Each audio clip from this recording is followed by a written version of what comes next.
আপনাদের অবশ্য Poco C65 এর কথা মনে আছে। স্মার্টফোনটি বাংলাদেশে মিড রেঞ্জের মধ্যে মোটামুটি ভালো একটা হাইপ তুলে ধরেছিল, কিন্তু তারই successor Poco C75 5G smartphone কিন্তু সেটা থেকে একটু হাই লেভেল হতে যাচ্ছে। তবে প্রাইসটা সে আগের মতনই হতে পারে, মিন্স পোকো C65 এর মতন একটা সিমিলার টাইপের প্রাইস পয়েন্টের সাথে লঞ্চ হতে পারে। তাই স্মার্টফোনটি নিয়ে কিন্তু দেশের মানুষের কৌতূহলের শেষ নেই। আর এটাও জানতে পারলাম নাকি স্মার্টফোনটি আগামী 8ই ডিসেম্বর ইন্ডিয়ান মার্কেটে 8 কিংবা 9,000 রুপির মধ্যে কিন্তু লঞ্চ হতে যাচ্ছে। তাহলে বুঝতে পারছেন বাংলাদেশে এটা আমরা কোন প্রাইস পয়েন্টের মধ্যে দেখতে পাবো। তবে লঞ্চ হওয়ার আগে আমরা লিকস এন্ড রুমার্স এর তথ্য অনুযায়ী কিছু আমরা লিক্স পেয়েছি স্মার্টফোনটির সম্পর্কে। তো আপনারা জানেন যে লিক্স এন্ড রুমার্স এর তথ্য প্রায় 90 to 95% সময় সত্যি হয়ে থাকে। তবে এটা যেহেতু একটা লিক্স এন্ড রুমার্স এর তথ্য অনুযায়ী ফার্স্ট ইমপ্রেশন টাইপের ভিডিও, তাই স্মার্টফোনটির স্পেসিফিকেশন কিন্তু চেঞ্জ হলেও হতে পারে যখন আপনার গ্লোবালি ভাবে লঞ্চ হবে আর কি। তবে সেক্ষেত্রে আপনি যদি ফুললি রিভিউ দেখতে চান তাহলে অবশ্যই stay connected with our channel. So guys, দেরি না করে ভিডিওটি শুরু করা যাক। ফার্স্ট অফ অল স্মার্টফোনের ডিজাইন নিয়ে আমরা কথা বলি। স্মার্টফোনের ডিজাইনটি অবশ্যই দেখতে পাচ্ছেন অনেকটাই আমাকে Oppo Reno 12 সিরিজের কথা মনে করিয়ে দেয়। তাই সেক্ষেত্রে ফার্স্ট লুক দেখেই মনে হতে পারে এটা একটা ক্যামেরা সেন্ট্রিক স্মার্টফোন। তবে না, এখানে জাস্ট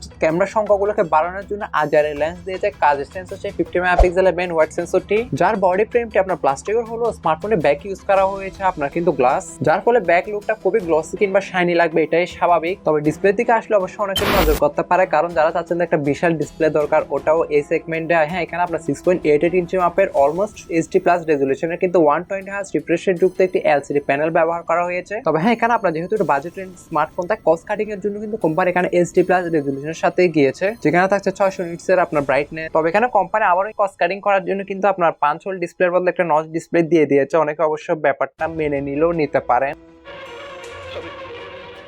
বিশ্বাস করি না। তবে আদারওয়াইজ আপনারা যারা চাচ্ছেন একটা বড় লেভেলের ডিসপ্লে লাগবে যেখানে কন্টেন্ট ওয়াচ করবে, ওটা আপনার বাজেটের মধ্যে, তাহলে সেক্ষেত্রে স্মার্টফোনটি আপনি দেখতে পারেন। পাশাপাশি স্মার্টফোনটি কিন্তু এবার তারা চিপসেট হিসেবে দিয়েছে Qualcomm Snapdragon 4S Gen 2 এর মতন একটি 4nm বেস্ট অক্টা-কোর প্রসেসর। হ্যাঁ, এটা 4nm বেস্ট হওয়া অনেকটাই পাওয়ার এফিশিয়েন্ট বলতে পারেন, কারণ এই প্রাইস পয়েন্টের মধ্যে অহরহ কিন্তু 6nm বেস্ট চিপসেট রয়েছে। তবে 12nm তো বাদে দিলাম কিছুক্ষণের জন্য। চিপসেটটা আপনার হাই গ্রাফিক্স গেমের জন্য না হলেও যেসব 2D লেভেলের গেমগুলো রয়েছে সেগুলো মোটামুটি ভালোভাবে প্লে করতে পারবেন। পাশাপাশি আপনারা যারা ফুল HD প্লাস ভিডিও রেকর্ডিং গুলো এডিট করে থাকেন, বিশেষ করে কাইনমাস্টার, ক্যাপকাট, তারা অবশ্যই স্মার্টফোনটি নেওয়া থেকে বিরতই থাকবেন, কারণ স্মার্টফোনটি আশা করা যাচ্ছে বাজারে 4GB RAM এবং 6GB RAM এই দুটো RAM ভ্যারিয়েন্টে আসতে পারে, যেখানে স্টোরেজ টাইপ হিসেবে থাকতে পারে UFS 2.2 এর আপনার 64GB ইন্টারনাল স্টোরেজ এবং 128GB ইন্টারনাল স্টোরেজ। তবে সেক্ষেত্রে মোটামুটি ভালো একটা রিড এবং রাইটের স্পিডও কিন্তু পেয়ে যাবেন। তবে হ্যাঁ, এখানে স্মার্টফোনটিতে আপনি দুইটি সিমের পাশাপাশি এক্সট্রা একটা মেমোরি কার্ডও কিন্তু ইউজ করতে পারবেন ইজিলি। তবে কোম্পানি এখানেও কস্ট কাটিং এর জন্য সেলফি ক্যামেরা হিসেবে 5 মেগাপিক্সেল না হলে 8 মেগাপিক্সেল একটা ডিসেন্ট লেভেলের সেলফি ক্যামেরা দিবে। তবে আমি কিছু গুঞ্জমে এও দেখতে পাচ্ছি এখানে আপনার 13 মেগাপিক্সেল একটি সেলফি ক্যামেরাও দিতে পারে। বুঝলাম না স্মার্টফোনেতে এত কস্ট কাটিং কিসের জন্য করলো তারা, যেখানে ব্যাক ক্যামেরা হিসেবে থাকছে 50 মেগাপিক্সেলের মেইন ক্যামেরা, যার দ্বারা আপনি সর্বোচ্চ 1080p 30fps ভিডিওগুলো ইজিলি শুট করতে পারবেন, যেটাকে আপনার ব্যাকআপ করার জন্য থাকতে পারে 5160 mAh অথবা 6000 mAh একটি ব্যাটারি। কারণ আমি গুঞ্জমে দুই রকমই শুনছি।